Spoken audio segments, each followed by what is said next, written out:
자, 일단 OX 문제부터 채점을 하겠습니다.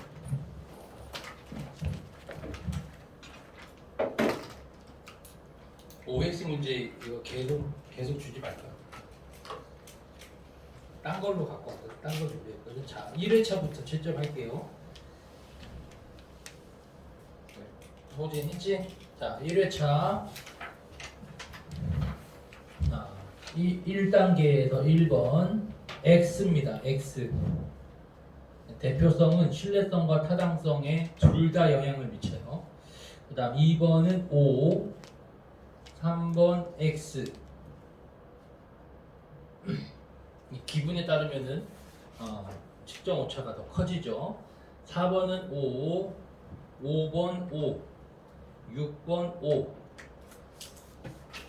그 다음 2-1.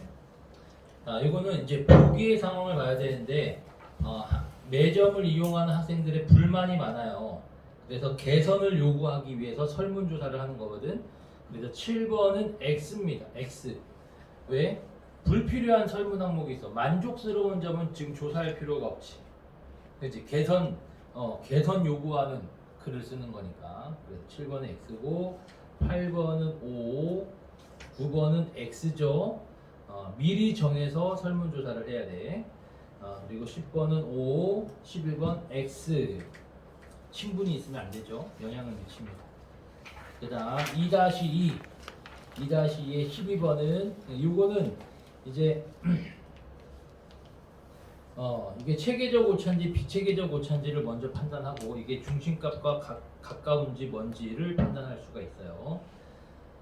자, 12번은 X입니다. X.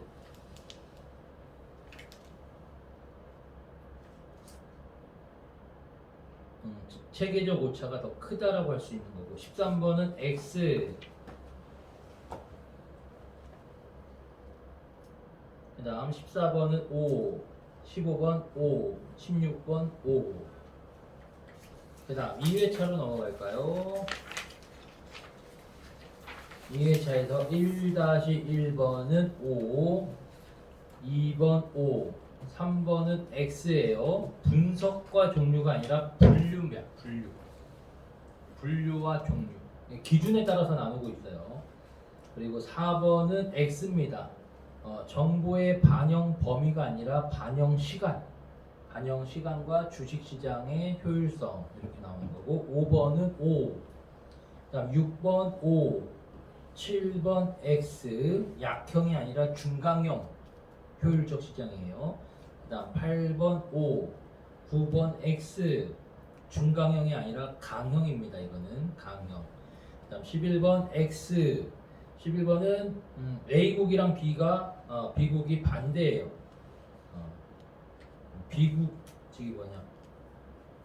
B국이 시장의 효율성이 더 높다라고 할 수가 있고.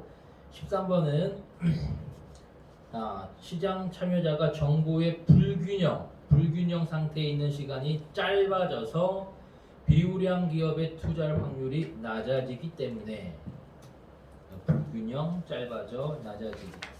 그리고 4번이 좀 까다로운데 추론적 표인데요.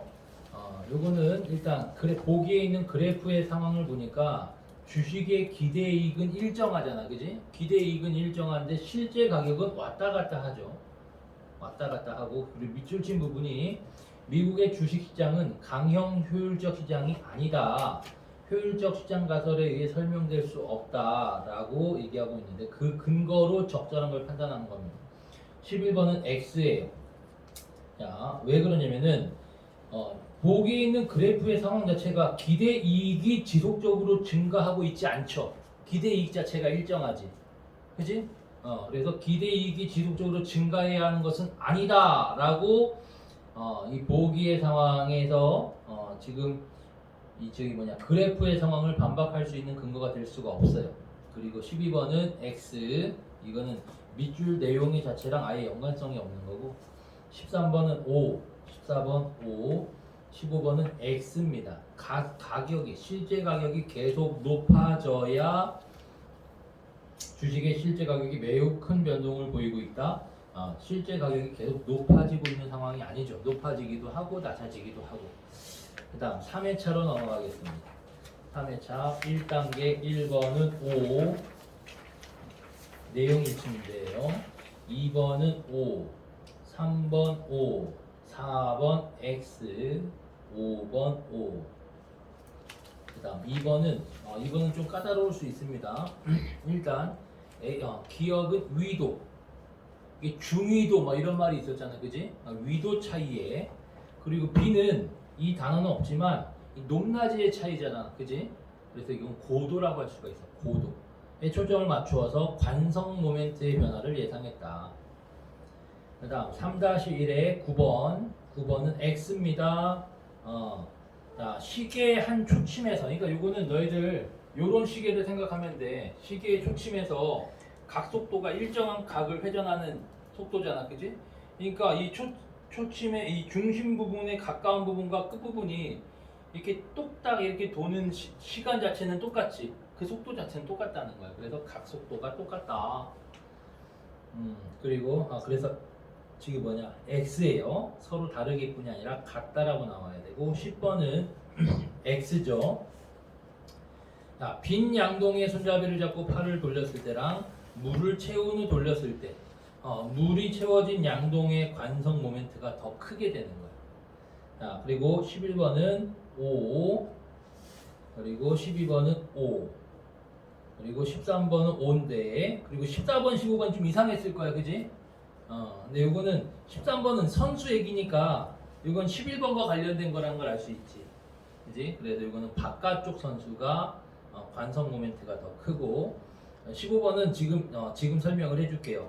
이게 지금 13번과 관련된 거거든. 속이 찬 플라스틱 공이랑 속이 빈 쇠공이야. 자, 요거는 이렇게 생각하면 돼.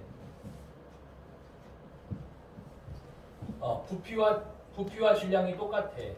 근데 속이 찬 플라스틱 공이랑 속이 빈 쇠공이라는 얘기는 질량 요소가 속이 차 있는 플라스틱 공은 질량 요소가 이렇게 중간에 있는 거고, 속이 빈 쇠공은 그 질량을 이루는 요소가 이렇게 바깥에 다 위치해 있다는 거야.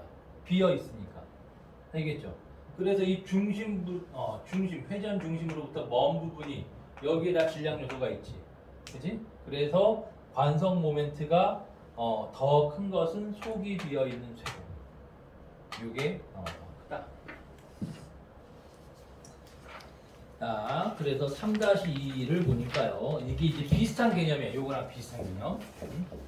무거운 애가 어디 쪽에 있는지, 회전 중심으로부터 가까운지 먼지, 요거를 판단하는 거야. 그래서 P가 남자아이가 더 무겁고 Q 여자아이가 더 가볍고, 근데 회전 쪽에서 이 거리의 차이가 생기죠. 자, 그래서 16번은 O입니다. O.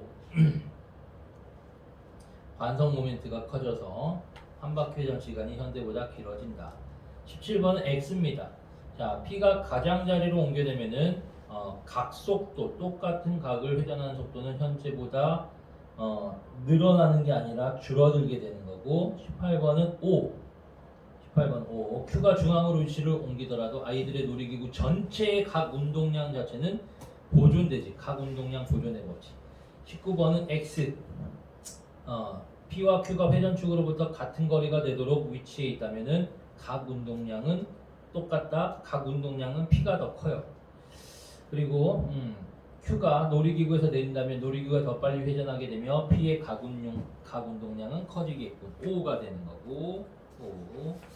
그리고 4회차 볼게요. 4회차 1-1번은 X입니다. 시대적 배경 관련 없어요. 그리고 2번 X, 그 다음 3번 O, 4번은 X. 자, 요거는 왜 X냐면은 한 학자의 견해에 대한 한계라고 돼 있는데, 지금 보면은 제일 앞에 나온 게 누구지? 베버인가? 베버의 한계점 나왔지. 베버의 한계점이 있었고, 자, 요거를 비판하면서 얘기한 게 또 뇌슈인데, 뇌슈도 역시 한계점이 있어서 요 한계점을 해결하기 위한 게 스미스야, 그지? 그러니까 한 학자의 한계점이 아니라 두 명입니다, 두 명. 그리고 5번은 O예요. O. 이거는 입지 결정에 대한 한 학자, 베버야. 베버의 견해가 후세의 학자들에게 미친 영향. 그래서 이건 베버 부분. 베버 부분을 보면 돼요.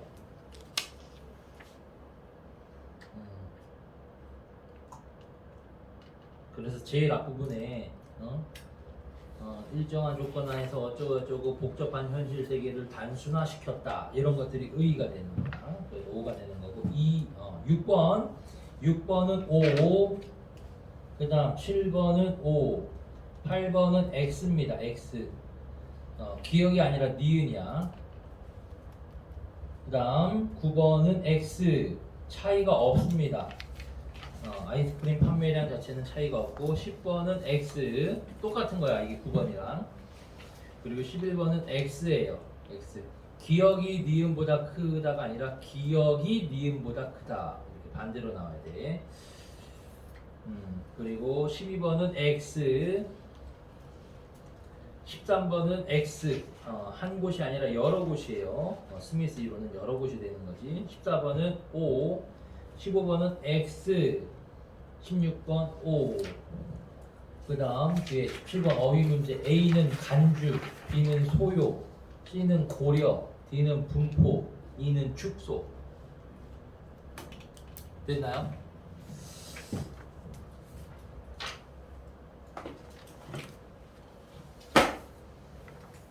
선생님 모의고사 나눠줄 때 이거 답지랑 같이 줬었지? 답지는 따로 줘. 다음 주에 줬나? 모의고사 우리 9월 평가원 다가오니까 다시 또 일주일에 하나씩 주겠습니다.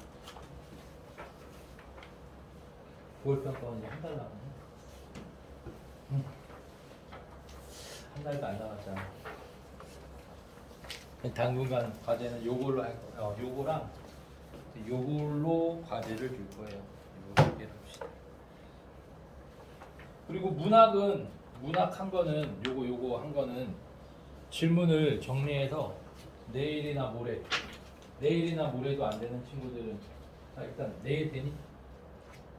내일 목요일 안 돼? 6시? 연합실기대회? 그럼 많이 갈 거 아니야? 왜 우리 애들은 그런 얘기 없어? 연합실기대회면은 그 미술학원 그 이제 다른 데랑 어딘데? 소수정이 학원들끼리. 소수학원들끼리. 소수정의 학원이야? 실기학원이? 그러니까 그냥 이렇게 다른 학원들끼리. 어딘데 거기가? 모르겠어? 얘기하지 마. 비밀로. 뭐? 얘만 나눠줬나? 쌤이 정신이 없네. 나눠줬지? 문제표.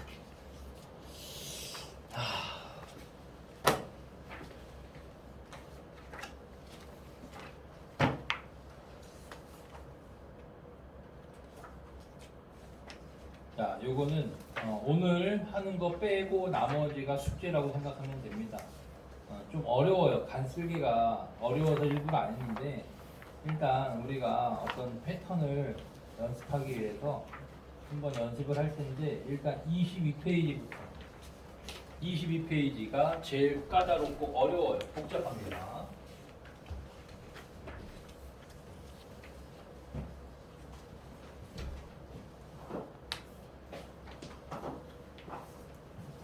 너희들이 이런 거를 읽을 때, 이런 지문을 읽을 때, 일단 얘는 5개 문단으로 돼 있어요. 경제 지문인 것 같고, 알고 있는 배경 지식이 있을 수도 있지만 그런 것들은 그냥 읽는데 도움이 되는 정도로만 생각을 해야 되고, 21번은 내용 추론이야. 그러니까 내용 일치가 아니에요. 이거는 알겠죠? 숨겨진 정보를 좀 정리를 해야 될 필요도 있어. 물론 연관성이 있는 부분이 있겠지. 자, 그리고 22번은 기억과 니은 부분입니다. 명목 이자율과 실질 이자율. 그래서 한 2번째 문단 정도까지 이렇게 정리를 하면 되고, 자, 23번이 제일 까다롭겠지. 23번이 3점짜리 문제인 것 같아요. 24번은 어휘 문제고, 그래서 이렇게 특히 경제 지문에서 제일 많이 나오는데 공식에 나올 때가 있어. 공식. 뭐 더하기라든지 곱하기라든지. 근데 제일 중요한 거는 나누기가 나올 때. 나누기 공식은 반드시 문제로 나온다는 거. 알겠지? 그래서 이런 거 읽을 때 바로바로 옆에다가 정리를 해놔야 돼. 써놓으라는 거야. 예를 들어서 첫 번째 문단을 보니까 이자는 화폐의 차용에 대하여 지불하는 가격이고 기간당 지급되는 이자를 원금의 비율로 표시한 것이 이자율이야. 그래서 이자율이 10%인 저축예금에 100만 원의 원금을 예치하면은 1년 뒤에 110만 원을 돌려받을 수 있대. 그럼 이런 예를 통해서 이 공식의 내용을 적용시켜 볼 수도 있다는 거야. 그래서 지금 이자율이라는 게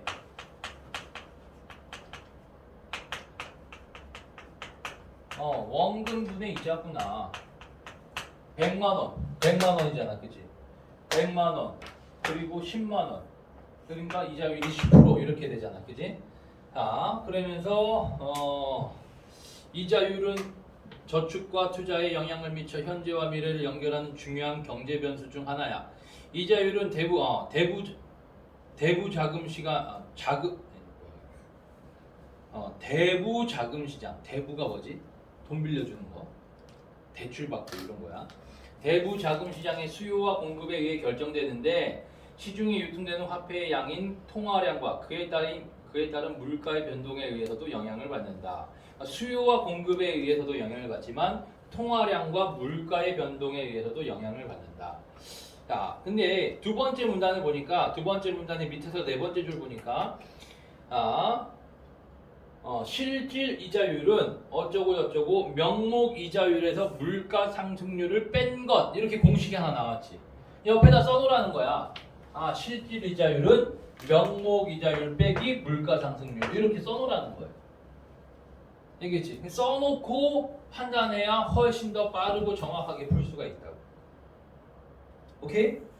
이런 것들을 써놓고 그리고 밑에 그 다음 부분 보니까 막 이런 예시가 나와. 이런 예시가 나오면은 공식을 정리하면서 그 뒤에 예시가 있다. 그러면은 이 부분이 이 예시를 통해서 이 앞부분이 이해가 될 때까지 요거를 적용을 시켜야 돼. 다시. 그래서 필요하다면 옆에다가 공식을 집어넣어서 계산하는 것도 돼 있으면 더 좋아. 이 예시를 통해서. 어떻게 계산을 하니까 이 값이 나오는구나. 왜? 이 문제가 똑같이 3점짜리에서 보기의 상황 나와서 적용을 시켜서 공식에다 대입시켜서 푸는 문제가 나오거든. 근데 이런 거를 우리가 눈으로만 머리로만 하려고 하면 안 되고 공식 정리해서 이해한다는 게 여기 예시에 나온 상황을 공식에다가 집어넣으라는 거야. 그래 그 계산이 살짝 써져 있으면 더 좋아요. 똑같은 방법으로 3점짜리에서 써먹을 수 있으니. 알겠지? 그래서 요거를 지금 먼저 한번 너희들이 해볼 텐데 그렇게 길지 않아요. 지금 독해 시간 9분이라고 되어 있는데 23번이 생각보다 까다로운데 너희들이 이 공식 정리만 잘 해놓으면은 충분히 할 수 있어. 23번도 일단 해보기 위해서 한번 노력을 해보라는 거야.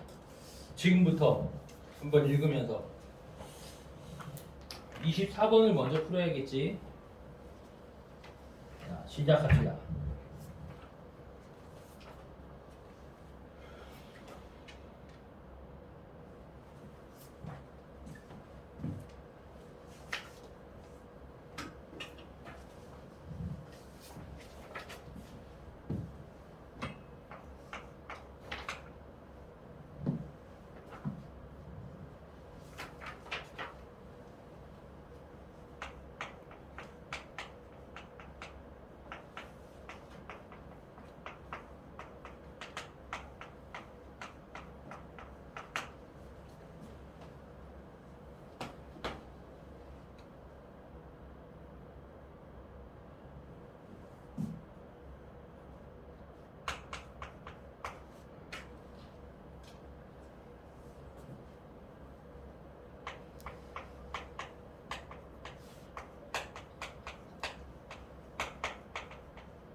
꾸준히 하고 있어? 네.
자, 같이 한번 해볼까요? 23번이 오래 걸리지?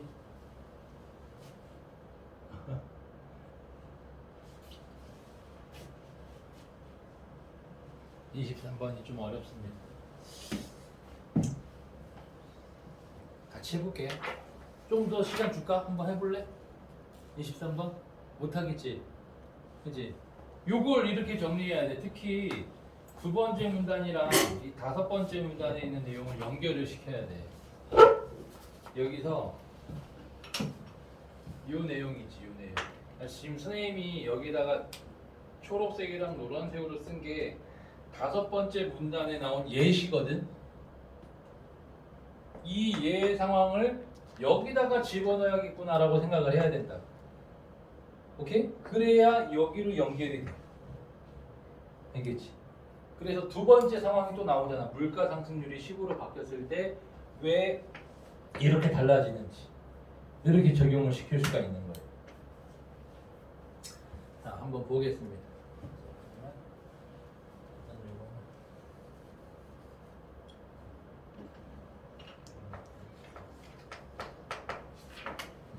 자, 볼게요.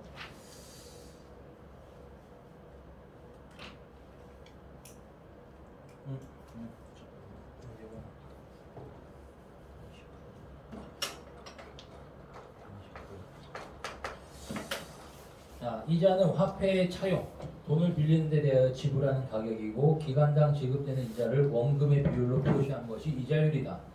이자율이 연 10%인 저축예금에 100만 원의 예금을 예치하면 1년 뒤에 110만 원을 돌려받을 수 있어요. 이자율은 저축과 투자에 영향을 미쳐서 현재와 미래를 연결하는 중요한 경제 변수 중의 하나예요. 이자율은 대부분 대부자금 시장의 수요와 공급에 의해서 결정되는데 시중에 유통되는 화폐의 양인 통화량과 그에 따른 물가의 변동에 의해서도 영향을 받는다. 그래서 첫 번째 문단은 이렇게 막 그렇게 뭐 어려운 내용이 아니지, 그지? 그리고 이자율에 영향을 미치는 게 요게 있고 요게 있지만 여기서도 더 중요한 포인트는 그러니까 요거에도 영향을 받지만 통화량과 물가 변동에도 영향을 받는다. 여기다 더 좀 집중을 해야 되고 그래서 여기 뒤에 나오니까 이 세 번째 문단에 요 내용이 나오는 거야. 알겠지? 그다음 두 번째 문단을 보면은 고전학파 경제학자들은 이자율과 같은 경제 변수를 두 부류로 구분해야 한다고 봤어요. 하나는 화폐 단위로 측정된 명목 변수고 다른 하나는 실물 단위로 측정된 실질 변수다. 명목 변수, 실질 변수 두 가지로 나눠놨고 그리고 예컨대 화폐 단위로 표시된 가격은 명목 변수 가격 그리고 한 단위 화폐로 얼마만큼의 물건을 살 수 있는지 똑같은 화폐로 얼마만큼의 물건을 살 수 있는 이 구매할 수 있는 힘 이게 실질 변수예요. 이를 적용해 보면 흔히 은행에서 제시하고 있는 이자율은 명목 이자율이야. 저축 이자. 요즘에 이자가 많이 올랐다고 하잖아, 그지? 많이 오른 게 한 4%대야, 4%. 연이자 4%. 100만 원 예금하면 1년 뒤에 얼마죠? 4만 원을 주는 것처럼 보여, 겉으로는. 그게 명목이야, 명목. 알겠지? 근데 1년 뒤에 물가가 달라지기도 하고, 그죠? 그리고 여기서 설명하고 있는 거 뭐야? 세금을 또 내야 돼. 세금 떼고 또 물가 상승률 반영하고 이러면은 내가 실질적으로 얻는 이자는 4만 원이 아니라 한 2만 원, 뭐 만 몇천 원 이렇게 될 수 있다는 거지. 알겠죠? 이 얘기를 하고 있는 겁니다. 그래서 명목 이자율이에요. 실질 이자율은 저축예금 계좌에 있는 잔액의 구매력, 구매할 수 있는 힘이 일정 기간당 얼마나 증가하는지를 뜻하는 것으로 명목 이자율에서 물가 상승률을 뺀 것, 이게 실질 이자율이야. 명목 이자율이 연 7%고 이런 예금도 사실 없어요. 거의 없어. 7%고 통화량의 증가에 따른 물가 상승률이 3%라면은 실질적인 이자율 혹은 실질적인 가치는 1년 동안 4% 증가했으므로 실질 이자율은 4%가 된다는 거지. 그러니까 요 식을 그냥 그대로 보여주는 하나의 예가 되는 거고 여기까지는 어렵지 않지, 그죠? 세 번째 문단. 그런데 고전학파에 따르면 통화량과 물가의 변동이 명목 변수에는 영향을 미치지만 실질 변수에는 영향을 주지 못한다. 얘네가 여기에는 영향을 끼치지만 여기에는 영향을 끼치지 못해요. 통화량이 2배가 늘어나면 통화량이 늘어났어. 통화량이 늘어나. 자, 그러면은 화폐 가치가 절반으로 줄어들어요. 화폐 가치가 절반으로 줄지만 그에 따라 명목 임금 등 기타 명목 변수들도 각각 2배 증가해. 명목 변수도 같이 증가해. 같이 증가해. 알겠지? 그래서 증가함으로 사실상 실질 변수는 실질 변수는 변화가 없다. 화폐 가치가 떨어진다는 거야. 화폐 가치. 그러니까 얘가 오르면은 얘도 올라. 그래서 실질적인 변수는 구매할 수 있는 힘, 요 돈으로 구매할 수 있는 힘은 달라지지 않는다라는 얘기입니다. 그래서 이처럼 실질 변수가 통화량의 변동과 무관하다는 점, 요게 화폐의 중립성인가 봐. 화폐의 중립성. 화폐의 중립성이라고 합니다. 이는 이자율에도 똑같이 적용돼요. 화폐의 중립성에 따르면 물가 상승률이 1% 변동하면 명목 이자율도 정확하게 1% 변동하므로 실질 이자율은 변동하지 않는다. 이렇게 물가 상승률이 변하면 명목 이자율도 똑같은 폭으로 변하는 현상이 피셔 효과야. 물가 상승, 물가 변동에 따라서 명목 변수도 똑같이 변한다는 겁니다. 그치? 이게 피셔 효과. 그러니까 요거는 약간 통화량과 관련된 거라면은 통화량. 이 피셔 효과는 물가와 관련된 거야. 물가.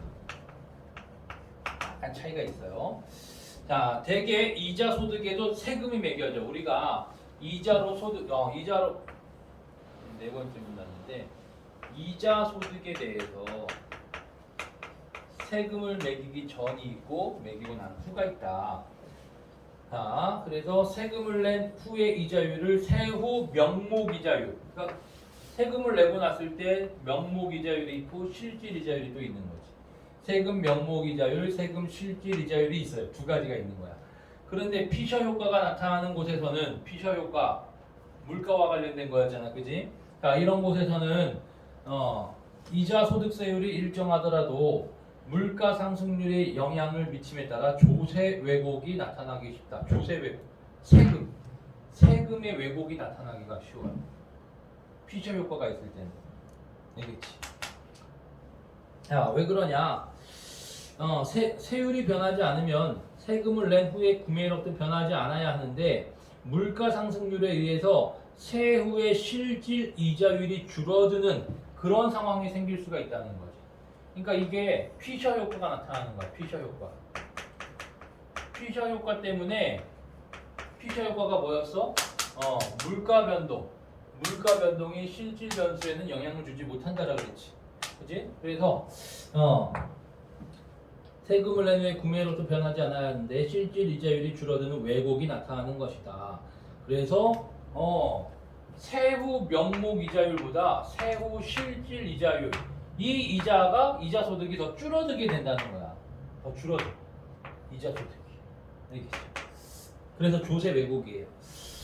이는 이자 소득에 대한 세금이 명목 이자율. 그러니까 이 세금을 매길 때도 실질 이자율을 반영하면은 조세 왜곡이 안 생기는데 이때는 겉으로 보이는 이자 뭐 4%야. 이 4%에 대한 이자를 매기기 때문에 물가 상승률까지 반영하면 실질적으로 내가 얻는 소득은 더 적어진다는 거지. 명목적인 이자율보다. 자, 예를 들어 실질 이자율이 5%고 자, 이제 여기 이렇게 하는 거야. 초록색. 실질 이자율이 5%고 물가 상승률이 0%야. 제로야, 제로. 물가는 상승하지 않았어. 이자 소득세율이 20%라고 하자. 그치? 자, 그래서 이럴 때 명목 이자율은 실질 이자율과 똑같다. 왜? 물가 상승률이 없기 때문에. 그러니까 얘랑 얘가 똑같다라는 건 얘가 제로니까 얘는 이제 신경 안 써도 되잖아. 그러니까 얘랑 똑같아진다 이런 얘기야. 그래서 세후 명목 이자율의 공식이 이렇게 되는 거야. 세후 명목 이자율은 명목 이자율 곱하기 1에서 이자 소득세율을 뺀 것. 오케이? 그래서 어떻게 하면 돼? 자, 지금 명목 이자율이 명목 이자율의 값을 어떻게 구하냐면은 아까 얘가 0이었고 이 초록색이 앞에 나온 정도였잖아, 그지? 이렇게 하면은 명목 이자율은 5가 되는 거지, 5. 그래서 여기다가 다시 이 5를 집어넣는 거야. 5. 명목 이자율이 5가 되는 거고, 자, 1에서 이자 소득세율 20%. 그럼 80%야, 80%. 그럼 5의 80%. 알겠지? 5를 그럼 20씩 쪼개면 되잖아, 그지? 20씩 쪼개서 80%면 4가 되겠지. 그래서 세후 명목 이자율이 4%가 나오는 거예요. 4%. 그래서 여기서 계산하니까 어떻게 됐어? 요 명목 이자율은 4%가 되는 거고 세후 실질 이자율도 4%. 자, 요거는 어떻게 나왔나? 세후 명목 이자율이 이제 4가 됐잖아, 그지? 물가 상승률 빵이었지. 그러니까 세후 실질 이자율도 4가 된다. 똑같다 결국에는. 자, 그 다음에 다른 조건은 다 똑같고 물가 상승률이 10%인 상황. 자, 다시 한번 이렇게 물가 상승률을 10으로 넣고 다시 한번 또 계산을 해보자는 거지. 한 번 더 확인해서 10%인 상황을 가정해 봅시다. 자, 명목 이자율이 왜 15가 나올까? 자, 얘가 10이고 실질 이자율 나머지는 똑같다고 했으니까 얘는 그대로 오니까 얘가 뭐에서 10을 빼야 5가 나와야 되잖아. 그러니까 얘가 15가 된다는 거지. 15에서 10을 빼면 5가 나오니까. 알겠죠? 그래서 명목 이자율은 15가 돼. 그럼 여기도 15로 집어넣으면 되겠네. 15에 1 빼기 20%니까 80%. 그지? 15에 80%. 그럼 15를 5개로 나누면 30이니까 3 곱하기 4가 12가 되는 거지. 알겠지? 그래서 세후 명목 이자율이 12%. 물론 요거는 그냥 주어진 값이니까 12%로 써놔도 돼. 오케이? 이렇게 하면 12%가 되는구나. 자, 그러면은 세후 실질 이자율은 세후 명목 이자율에서 물가 상승률 뺀 값이 되잖아. 그지? 그래서 이런 식을 만들 수 있다고. 여기서 여기를 빼니까 12에서 물가 상승률 10을 빼니까 2가 되는구나. 자, 이 공식을 이제 23번에서 우리가 써먹어야 돼. 자, 21번부터 볼게요. 21번.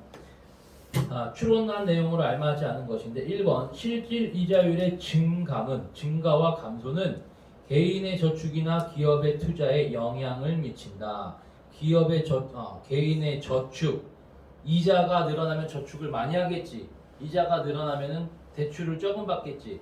그지? 기업의 투자가 줄어들어요. 증가하면. 감소하면 반대 상황이 되는 거고 2번 그러니까 사실 여기서 1, 2번은 우리가 상식적으로도 그냥 해결할 수 있는 겁니다. 2번 보니까 이자 소득의 세금이 매겨졌을 때 명목 이자율은 세후 명목 이자율에 비해서 높다.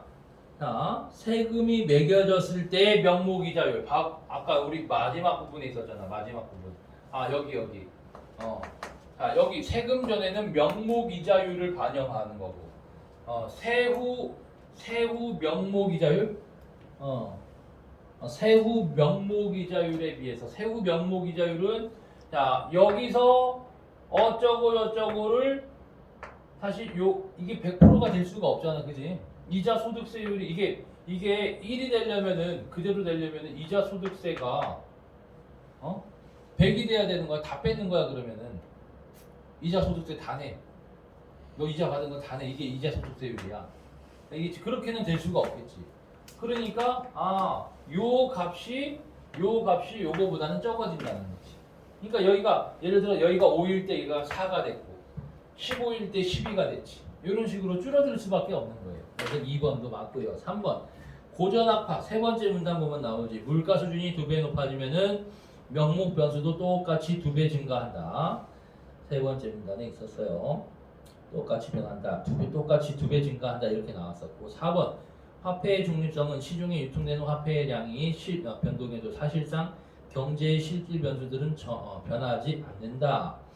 세 번째 문단에 있었죠. 그 다음 이자 소득세율이 일정함에도 이자 소득에 대한 세금을 내기 전후의 구매력이 변하지 않는 상황은 조세 왜곡에 해당한다. 요게 잘못됐죠. 조세 왜곡은 세금을 내고 나서 실질적인 세후 실질 이자율이 세후 명목 이자율보다 더 낮아지게 되는 상황이에요.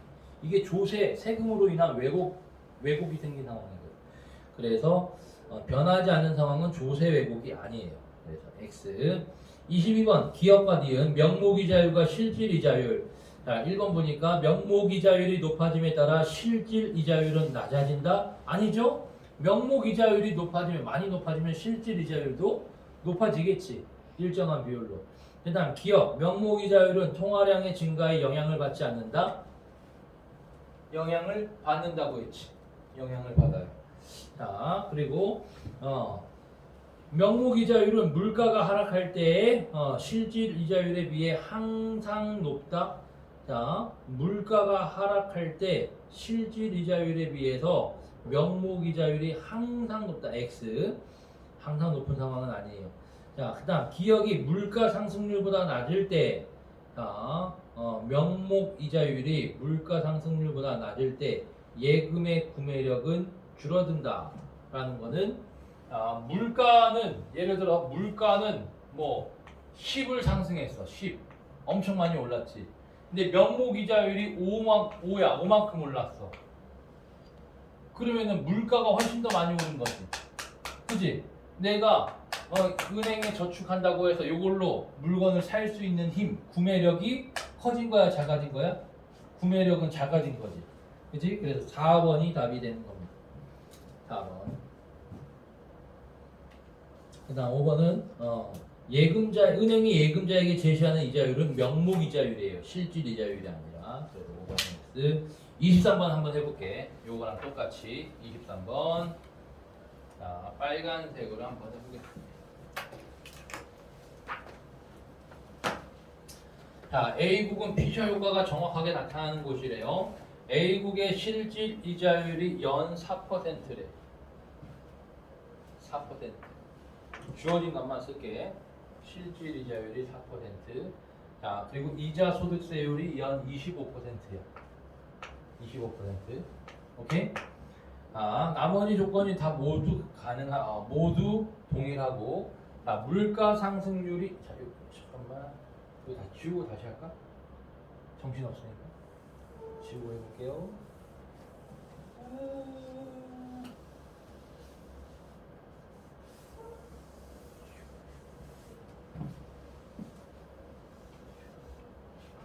여기가 4, 이자 소득세율 25. 그치? 요 조건만 나왔지? 요 조건. 자, 물가 상승률이 0일 때. 물가 상승률이 0일 때. 명목 이자율 4. 그치? 야, 명목 이자율 4. 오케이? 야, 그러면은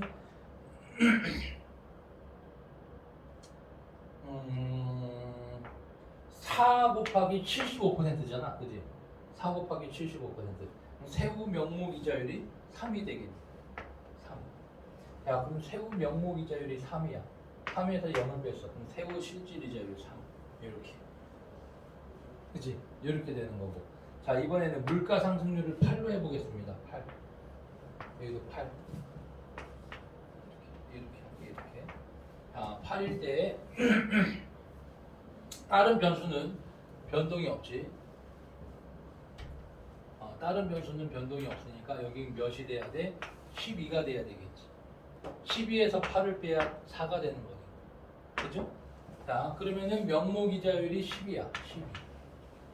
자, 그러면 12에 75%. 그지? 12에 75%면은 4개로 나누면은 3, 12. 세후 명목 이자 잠깐만. 그럼 안 되는데. 12가 안 돼.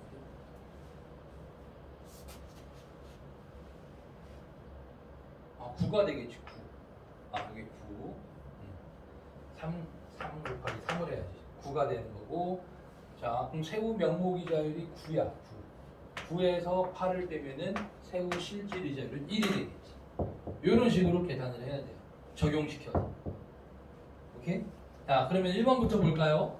가해 상황에서 A국의 세후 명목 이자율 앞에 거 판단하면 돼. 앞에 거. 연 3% 맞지? 이렇게 계산식이 나와야 돼. 자, 2번 가해 상황에서 다음에 A국 물가 상승률이 4%로 올랐다면은, 자, 명목 이자율도 연 8%로 오르겠군. 요거는 다시 막 해봐도 되는데 여기만 봐도 돼. 여기만.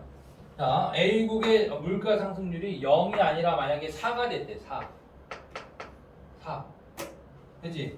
4%로 올랐다면은 지금 실질 이자율은 4잖아. 그치? 그럼 명목 이자율은 뭐가 돼야 돼? 8이 돼야 되겠지. 8에서 4를 빼야 4가 나오니까. 그러니까 잠깐만, 이게 뭔 소리야? 그래서 명목 이자율도 연 8%로 오르겠군. 이렇게 변한다는 거지. 명목 이자율 8%. 그다음 3번. 나의 상황에서 자, 이번엔 물가 상승률이 8%인 상황이에요. 나의 상황에서 A국의 세후 명목 이자율은 8%가 아니라 9%가 돼야 돼. 9%. 그래서 3번이 잘못된 거고 4번 나의 상황에서 이자 소득에 대한 세금이 없다면 은행이 예치한 100만 원은 1년 뒤에 원금과 이자를 합쳐서 112만 원. 왜? 명목 이자율이 지금 12%잖아.